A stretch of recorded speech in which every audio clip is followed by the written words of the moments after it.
Урматтуу мекенештер, Россияда мигранттарга көзөмөл күчөтүлдү. Россиянын аймагында тиешелүү документтериңиз жок жүрүүдөн абайлаңыз. Каттоого туруу, регистрация, ННН, ДМС, ОМС, СНИЛС, Медкнижка, эмгек келишими, кара тизмеден текшерүү, башка тилге которуу, иш кагаздарда көйгөй болсо кайрылыңыздар. Албетте, официалдуу. Урматтуу мекенеш, документиңизди тактап толуктап алыңыз. Байланыш номерибиз +7 906 875 15 15.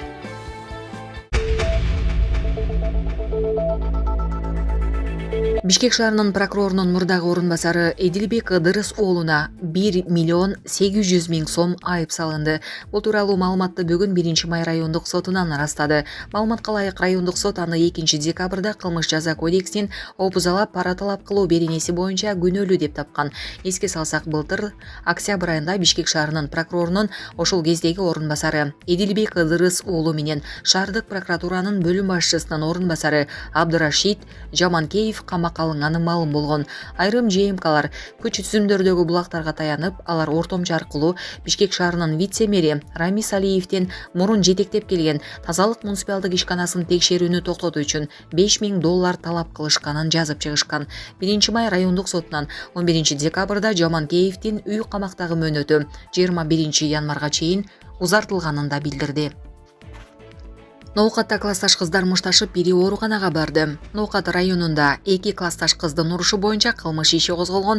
Бул тууралуу бүгүн Ош облустук ички иштер башкармалыгынан билдиришти. Билдиргендей, 19 декабрда Ноокат райондук ички иштер бөлүмүнө Көк Жар айыл аймагынын 14 жаштагы тургуну кыз бала алган жаракаттан улам ооруканага кайрылгандыгы тууралуу маалымат түшкөн. Тергөөгө чейинки текшерүү иштеринде жабырлануучу ошол эле күнү мектепте классташ кызы менен өз ара пикир келишпестиктен улам уруша кетишкендиги белгилүү болгон.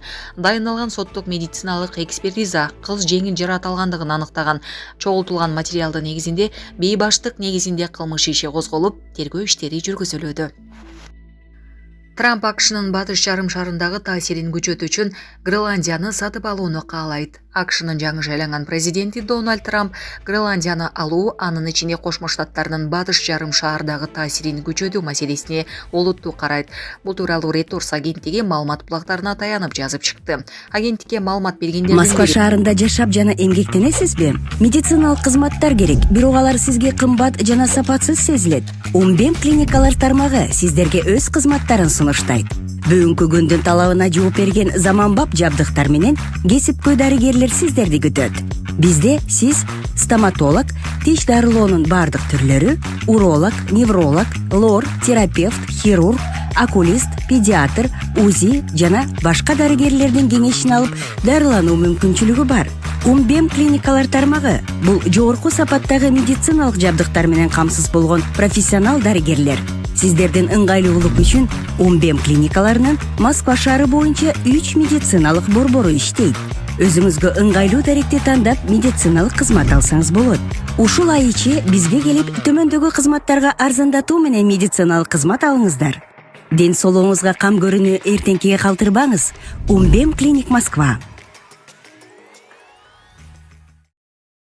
Трамп Гренландияны алуу үчүн аскерий күчкө барышы күмөн экенин айткан. Анткени менен ЖМКнын маалымат булактары Трамп Данияга дипломатиялык же экономикалык кысым көрсөтүү сыяктуу башка ыкмаларды колдонууну пландап жатканын билдиришкен. Reuters агенттигине алардын бири 5 ноябрдагы президенттик шайлоодо жеңишке жеткенден кийин Трамптын командасы түзгөн тышкы саясаттын пландарынын тизмесин көргөнүн, пункттардын биринде аралды сатып алуу каралганын арастаган. Дагы бир Трамп Кошмо Штаттардын аймагын кеңейтүүгө кызыктар экенин айткан. Агенттик ал Трамп өзүнүн биринчи мөөнөтүндө Гренландияга ээ болууга кызыктар экенин ишарат кылганын эске салып, анын азыркы билдирүүлөрү каалоосу өтүп кеткен кыял эмес, терең умтулуу экенин баса белгилегенин жазат. Буга чейин Дональд Трамп Флоридадагы маалымат жыйынында Панама каналы менен Гренландияны көзөмөлдөгө алуу жана экономикалык аскерди күч колдонуу мүмкүндүгүн жокко чыгарган эмес. Өткөн жылдын аягында ал Даниянын курамына кирген арал Америка Кошмо Штаттарынын менчигине өтүшү керек деген пикирин билдирген. Көп өтпөй Гренландиянын премьер-министри Мути Эгеди Трампка жооп кылып, арал эч качан сатылбастыгын айткан болчу.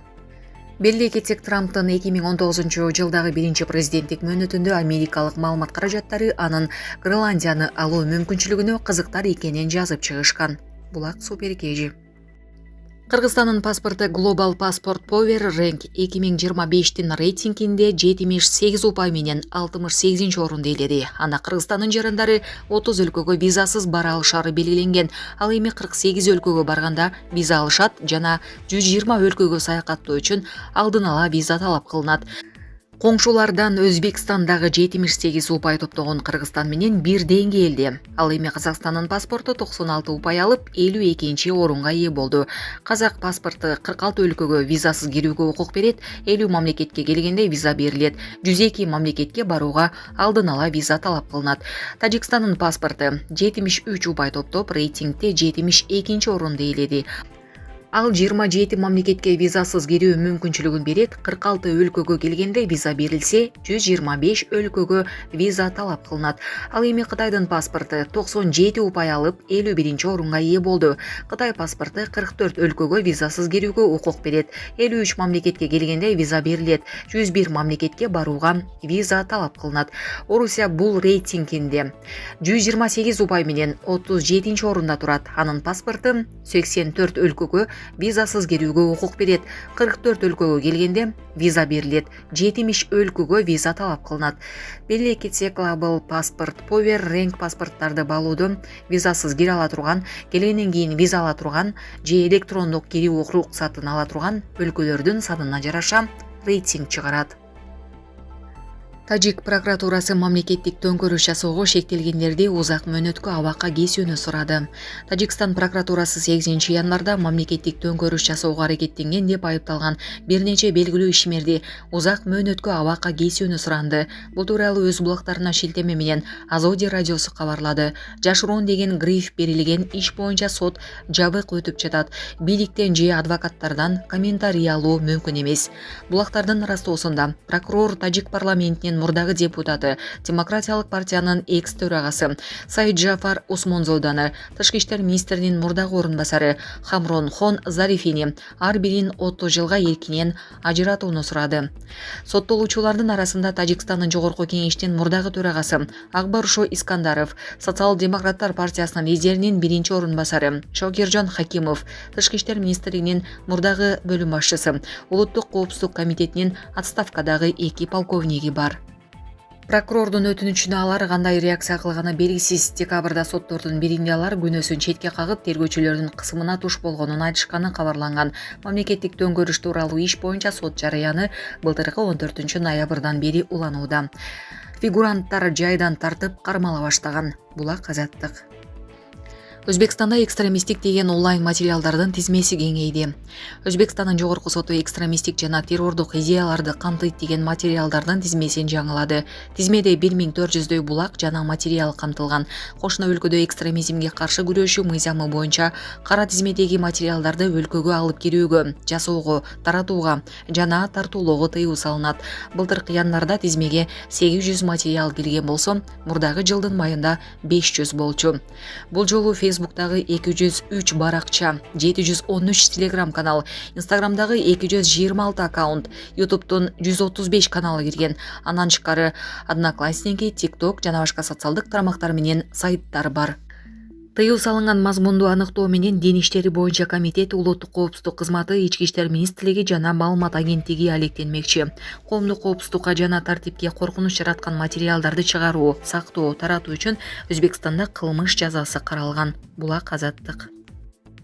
Кытайдын Кыргызстандагы жаңы элчиси дайындалды.